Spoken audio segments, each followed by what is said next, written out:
Now, talk more about the NFC East in the NFL is Jacob Robinson from The Athletic, covers the league, as well as being a former full-time lawyer. He joins us right now on 97.3 ESPN. Jacob, welcome in. Appreciate you jumping on. How you doing today?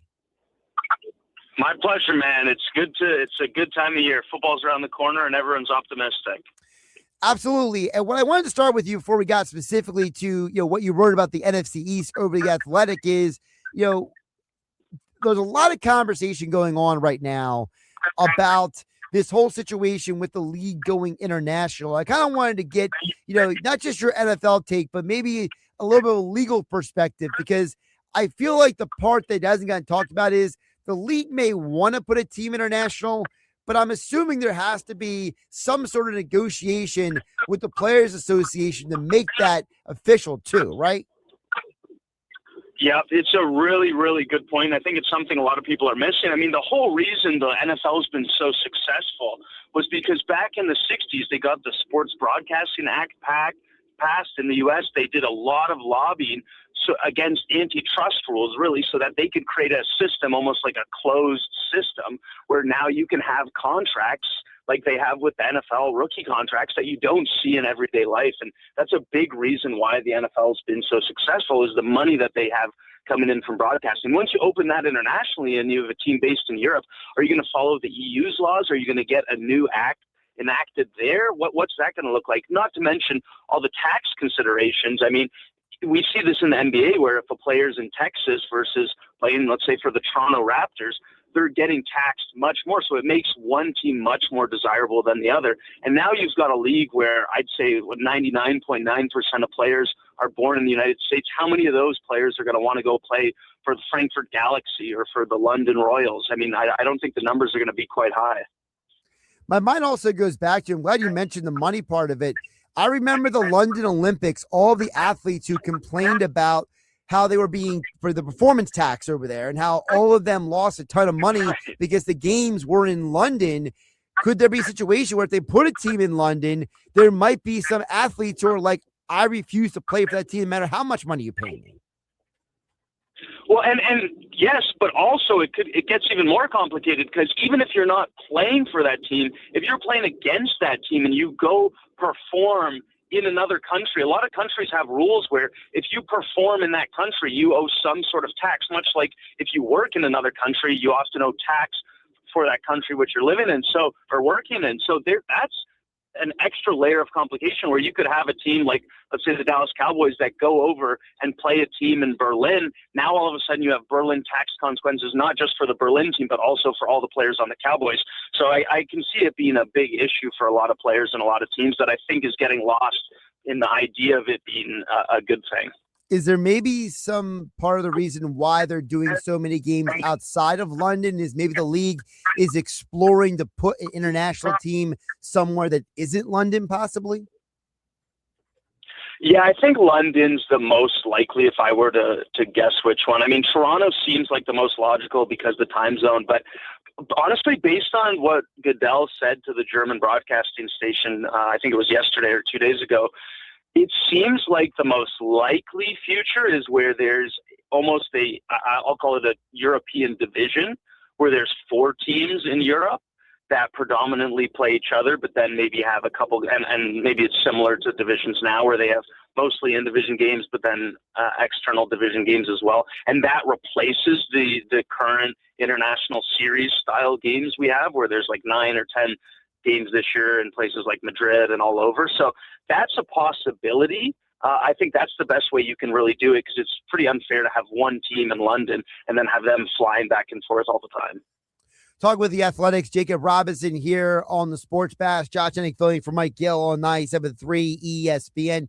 Jacob, I want to get to your article you wrote about the NFC East, your kind of preview article, because there was a comment you made in the article that I think gets overlooked in a lot of our conversations about the Eagles and the Giants and the Cowboys and the Commanders. And one of the comments you made in the article, I want to give you the opportunity to expand on it, is you mentioned about how there's so much talent on the Eagles roster. I feel like that gets overlooked sometimes because, if an Eagles fan says that, right, it kind of sounds like, oh, you're just saying that because that's your team, right?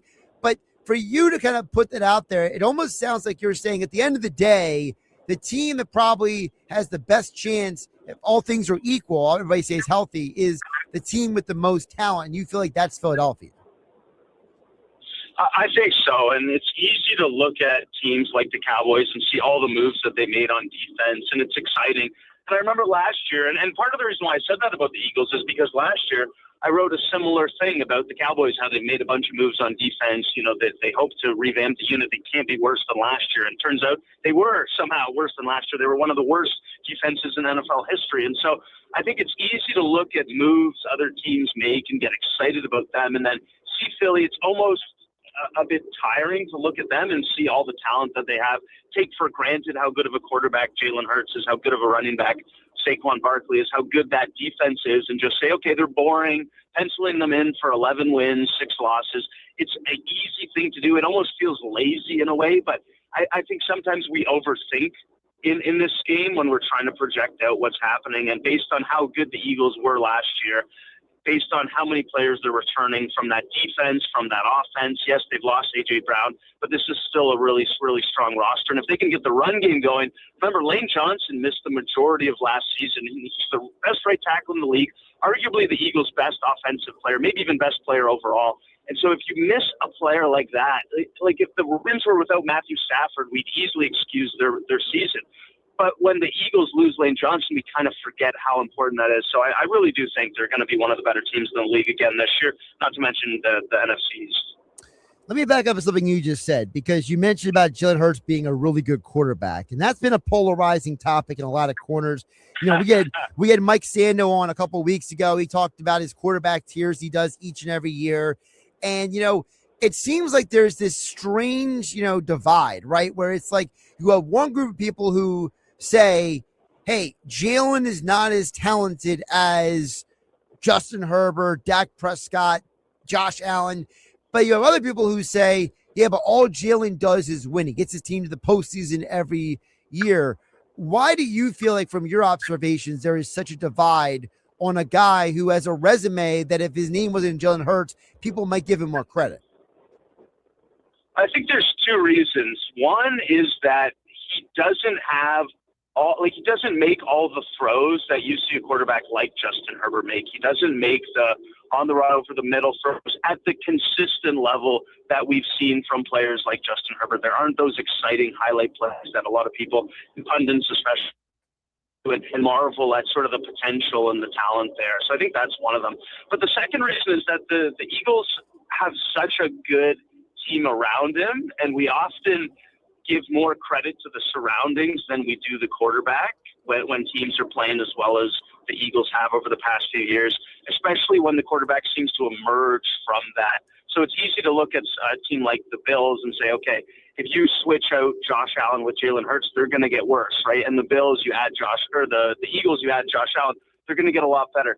But I think that's sort of missing the point in that the Eagles have been really good with Jalen Hurts. They started to drop off a little bit with Carson Wentz at the end there, and he stepped up and has been fantastic for them. I mean, the Super Bowl and everything that they've done over the past couple of years has been pretty impressive when you think about where he came into the league at. So I just think it's easy to look at someone like Jalen Hurts and say, oh, he doesn't have all the throws, he doesn't throw across the middle enough. But you've got to take the system that he's in and see how well he's performing in that. Let's get to the other teams in the NFC East, Jacob. You have the Cowboys projected to finish 9-8 this year because you said it's very simple. If the Cowboys can get decent defensive play, the offense should be able to carry them in many games.